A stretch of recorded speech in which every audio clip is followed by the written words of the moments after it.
بسم اللہ الرحمن الرحیم۔ دوستو، قربانی ہر اس عاقل، بالغ، مقیم مسلمان مرد اور عورت پر واجب ہے جو قربانی کے 3 دنوں میں صاحب نصاب ہو جائے۔ صاحب نصاب قربانی کے واجب ہونے کے لیے آدمی 5 چیزوں سے ہوتا ہے۔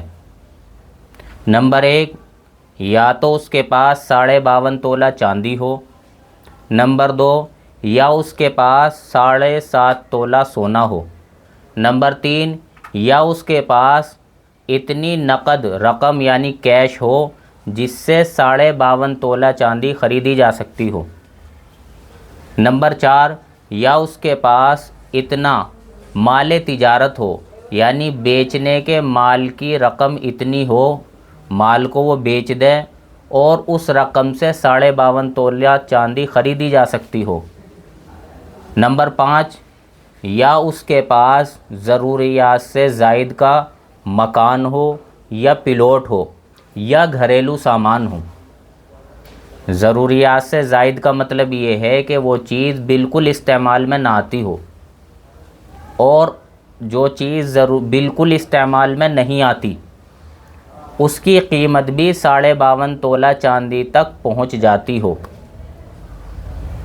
یا ایسا ہو کہ تھوڑا سا اس کے پاس ضروریات سے زائد کا سامان ہے، تھوڑا سا مال تجارت ہے، تھوڑا سا نقد پیسہ ہے اور تھوڑا سا اس کے پاس سونا ہے، تھوڑی سی چاندی ہے۔ اب ان 5 چیزوں کی قیمت اس نے جوڑ کر اسے معلوم ہوا کہ اتنی قیمت میں 52.5 تولہ چاندی آ جائے گی، تب بھی اس پر قربانی واجب ہو جائے گی۔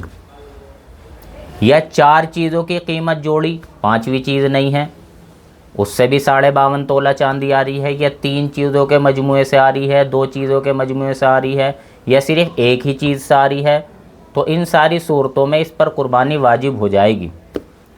لیکن اس کو یہ چیز بھی دیکھنی ہے کہ مثال کے طور پر اس پر ساری چیزوں کا مجموعہ، یا ایک چیز یا 2 چیز یا 3 چیز یا 4 چیز یا ساری ہی چیز، ان ساری ہی چیزوں کی قیمت 52.5 تولہ چاندی کے برابر پہنچ رہی ہے، اور اس کے ساتھ ساتھ اس کے اوپر قرضہ بھی ہے۔ اب اس نے یہ دیکھا کہ مجھے قرضہ فلاں کو 20,000 روپے دینا ہے، اور اس نے اس قرضے کو کاٹنے کے بعد اسے پتہ چلا کہ اب ساری چیزوں کا، یا ایک چیز کا، 2 چیز کا، 3 چیز کا، 4 چیز کا، 5 چیز کا، جو بھی اس کے پاس ہے وہ سارا مجموعہ یا 1-2 چیز 52.5 تولہ چاندی کو نہیں پہنچ رہی، تو اب اس پر قربانی واجب نہیں ہے۔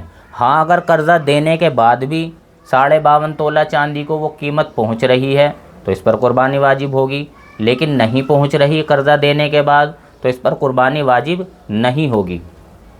اسی طریقے سے بات سمجھیں کہ زکوٰۃ کے اندر پورا سال گزرنا شرط ہے جب زکوٰۃ فرض ہوگی، لیکن قربانی کا یہ معاملہ نہیں ہے۔ اگر کوئی آدمی صاحب نصاب صرف قربانی کے 3 دنوں میں ہی ہو گیا، یعنی تیسرے دن مغرب سے پہلے یہ صاحب نصاب ہو گیا، تب بھی اس پر قربانی واجب ہو جائے گی۔